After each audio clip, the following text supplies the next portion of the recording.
In this video, we're going to shape our guard, make domed pins out of sheet metal, and inlay our Gentium silver dots. To catch you up on things, the Mosaic Damascus blade has already been forged out, ground, hand sanded, the guards have been fit, and the frame has been made. We've also fit up the mammoth ivory handle scales and drilled out all the holes for the pins. Right now, the guard is just kind of a generic S shape. So the first thing I need to do is start milling away material on the sides of the guard in order to get it the right width. On a lot of my clamshell style guards, I make the whole guard the same width, but on this one, I want the clamshell areas to be extra wide, so I'm only gonna mill away material in the center area where the ricasso is, and I'm gonna leave the clamshell areas on the end nice and wide. Before I can shape any more of the guard, I need to do the layout of the clamshell areas on the ends of the guard. Once I know how the clamshells will be shaped, I can go to the grinder and start removing material.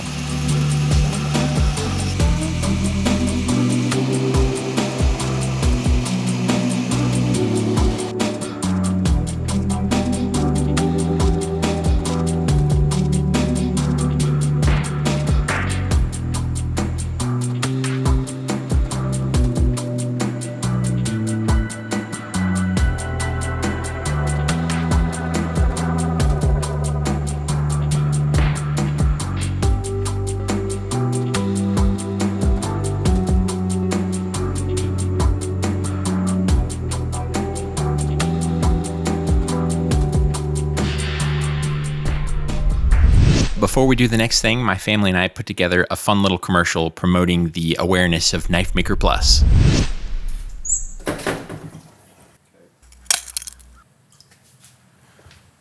Knife making is tough. There you go. And let's face it, the real world isn't a magical elf kingdom. You're not an elf, you're a knife maker. You need Knifemaker Plus, monthly knife making courses for knife makers. For knife makers who smash steel, don't back down from sparks, and let their nieces paint their nails. And since it's online, you can learn all my skills in the comfort of your own shop. Cut. Oh, I'm in. Please don't call me baby. I'm in the zone. All right. Okay, I'll take your boo-boo, baby.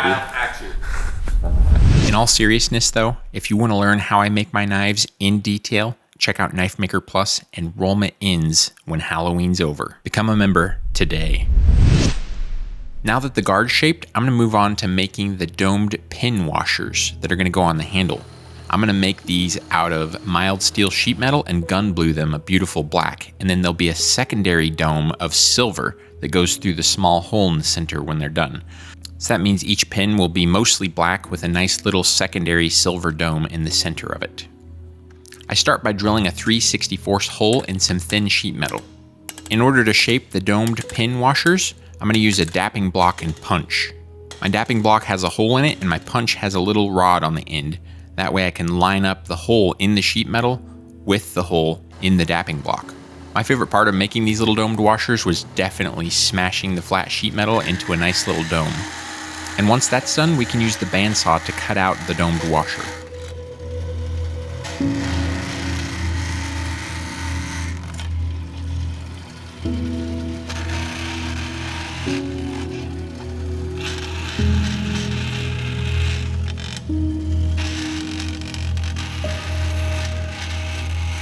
I need to shape the base of our domed washer, so I use an 0.80 screw to hold it to a 1/4 inch rod. And then I can put the rod in the lathe and turn the base of our domed washer down using the lathe.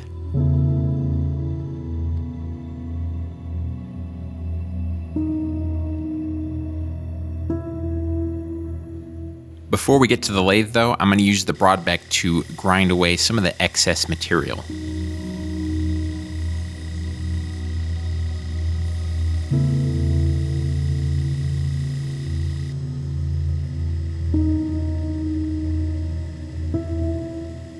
I use a cutoff tool on the lathe to lightly trim away a little bit of material on the base of our domed washer.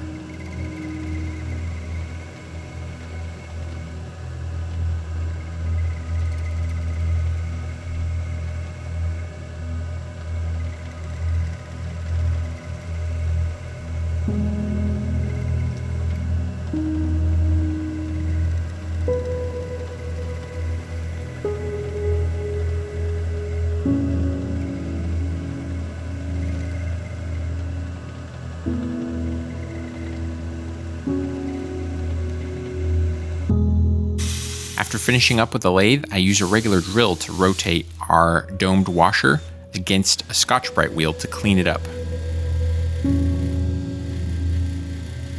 After the Scotch-Brite, I move on to a coarse buffing wheel and then a fine buffing wheel. There's still one area that needs some attention on our domed washer, and that's where the head of the 80 screw was. It's still kind of rough.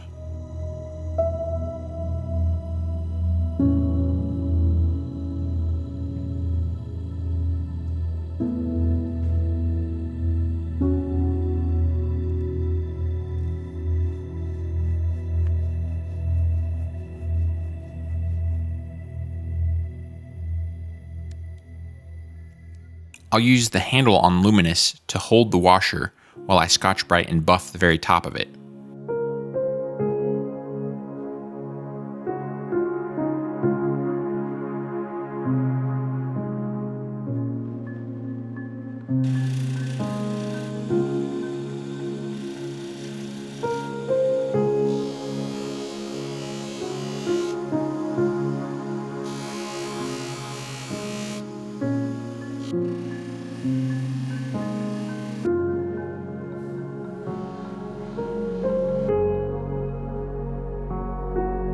And that's it. All 14 domed washers are ready for gun bluing later on. We only need 12, but I made myself 2 extras in case I mess up. I hope that's enough because I might mess up more than twice. The next thing to work on is the carving on the mammoth ivory handle scales. I start by laying out the diamond shape quilted pattern with a pencil first, and then I move on to cutting the grooves.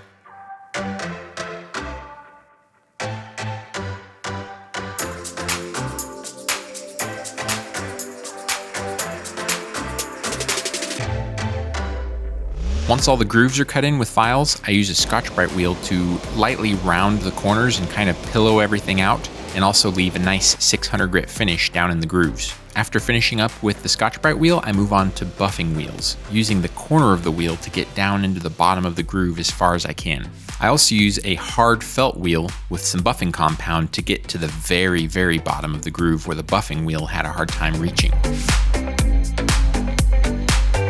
At this point, our quilted pattern is finished, but I still need to hand sand the surface of the scales and bullnose all the edges that stick up around the fittings.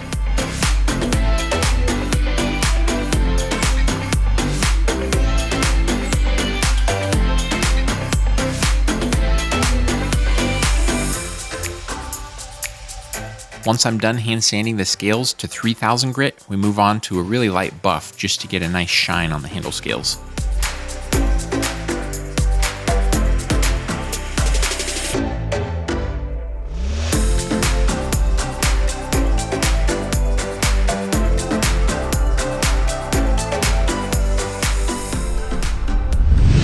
Now that the handle scales are finished, it's time to inlay hundreds of Argentium silver dots.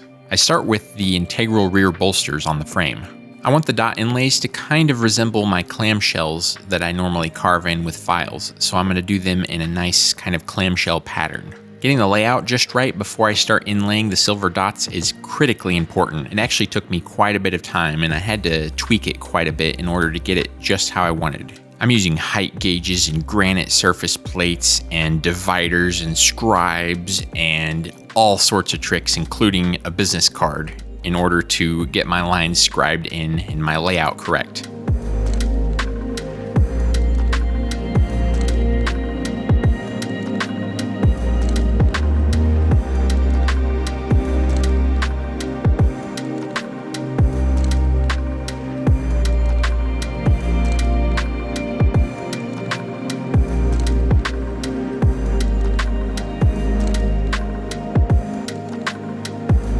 After what seemed like forever, here's my final layout for the Argentium silver inlaid dots. And now we move on to the fun part, using the high-speed dental burr to cut in each one of these little dots. The high-speed dental burr turns at about 350,000 RPM. For comparison, a Dremel tool turns at about 35,000 RPM, so this high-speed dental burr is just zinging. This is pretty satisfying to do, but it would have been a little bit more satisfying if I would have better prepared for this project. As it turns out, I kind of ran out of the small-sized carbide burrs that I needed and had to improvise a little bit, and that ended up being a little bit frustrating, but overall it was still pretty satisfying. I first used the smallest carbide burr that I have and make the hole for each spot where the silver wire inlay will be. And then I moved to progressively larger burrs in order to get the larger and larger holes that I want. The silver wire dots will start out really small, and out towards the edge of the pommel, they'll get larger and larger, and I think it'll be a really cool looking effect.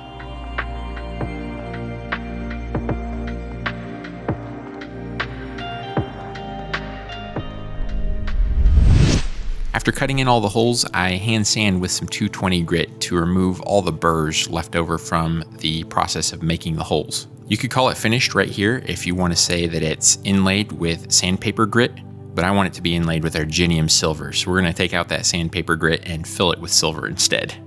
I melt tiny balls on the end of the silver and smash the balls into the little holes using my engraver handpiece.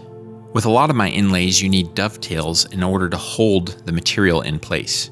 In this case though, it's not important because these holes are very deep and there's no way these inlays will come out once they're smashed in.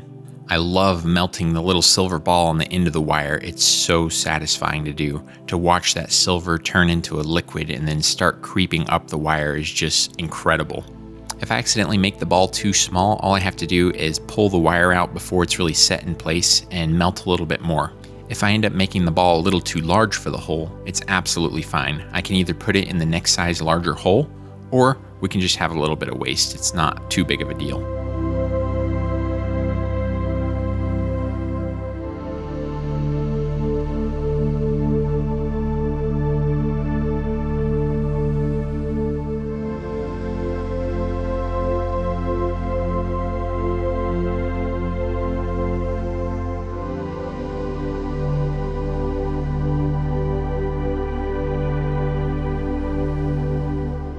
Once all the holes are filled with Argentium silver, you can sand it all down flush to the rest of the metal.